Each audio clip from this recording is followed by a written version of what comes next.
día tengan todos ustedes. Me da mucho gusto volverlos a saludar a través de este medio para seguir en contacto con ustedes. Espero que hayan tenido una semana muy productiva y espero que tengan un bonito fin de semana.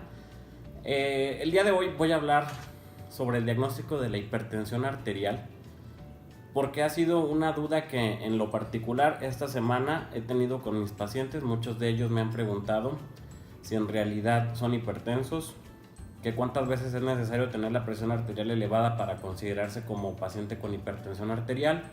Entonces veo con frecuencia que los pacientes aún no han comprendido que una vez hecho el diagnóstico de hipertensión arterial, esto significa que van a llevar un control de por vida y que la normalización de los niveles de su presión arterial no significa que ya no sean portadores de hipertensión arterial. Entonces por eso surgió esta inquietud de hacer esta plática para darles esta información de forma breve. Espero que les agrade. Es importante recordar un poco entonces los conceptos básicos de la presión arterial y sobre su diagnóstico. Hablemos entonces de cifras. De acuerdo a las guías de práctica clínica del Centro Nacional de Excelencia Tecnológica en Salud, la prevalencia de la hipertensión arterial es del 24% en adultos, el 30.8% son adultos de más de 20 años de edad. Esto es un número aproximado de 15 millones de hipertensos en la población que se ubica entre 20 años y 60 años de edad.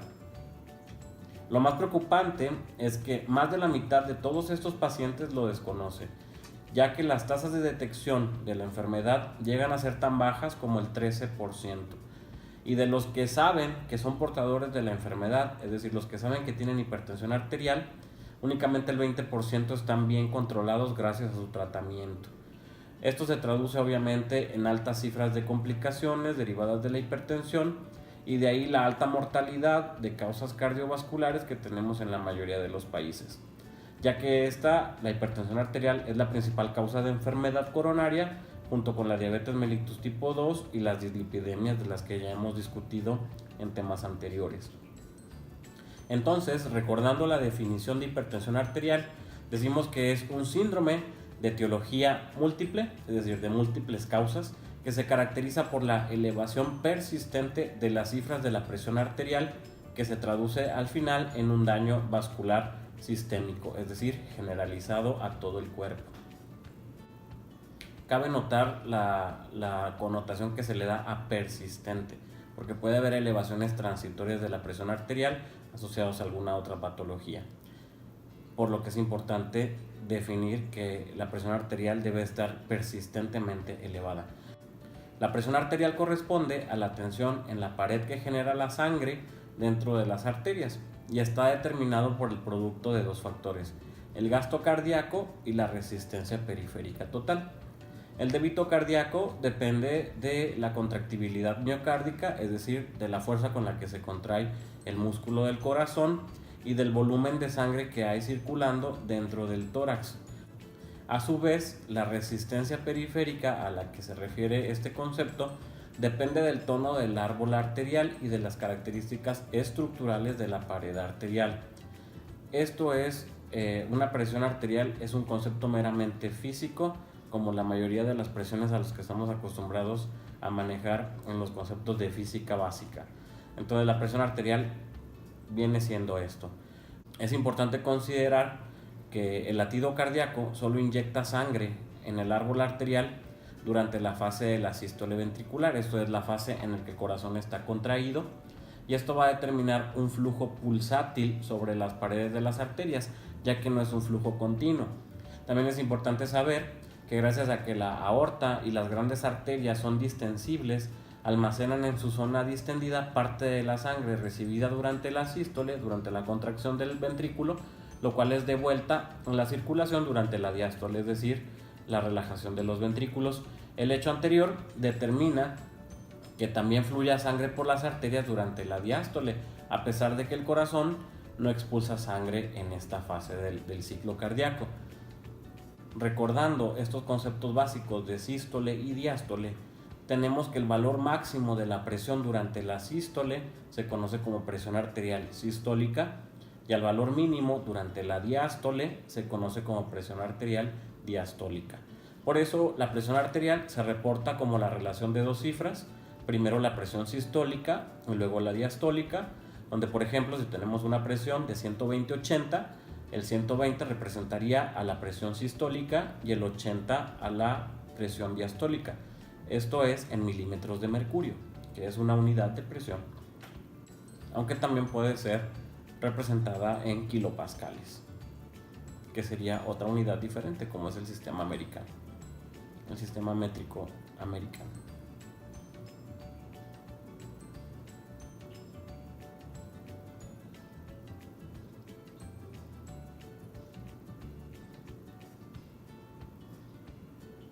Como ustedes ya saben, el año pasado la Asociación Americana del Corazón, en conjunto con otras asociaciones médicas, dio a conocer los nuevos valores de presión arterial y las recomendaciones para cada una de las cifras reportadas, por lo que les recuerdo estos valores. De acuerdo a este reporte de la Asociación Americana del Corazón y del Colegio Americano de Cardiología, una cifra normal de presión arterial sería para la presión sistólica menor a 120 milímetros de mercurio y para la presión diastólica menor a 80 milímetros de mercurio. Cuando ya se encuentra nuestra presión sistólica entre 120 y 129, entonces consideramos que nuestra presión arterial está elevada. La hipertensión grado 1 está clasificada como aquella presión sistólica entre 130 y 139 o una presión diastólica entre 80 a 89. Una hipertensión grado 2 cuando la presión sistólica está mayor a 140 milímetros de mercurio o nuestra presión diastólica mayor a 90 milímetros de mercurio.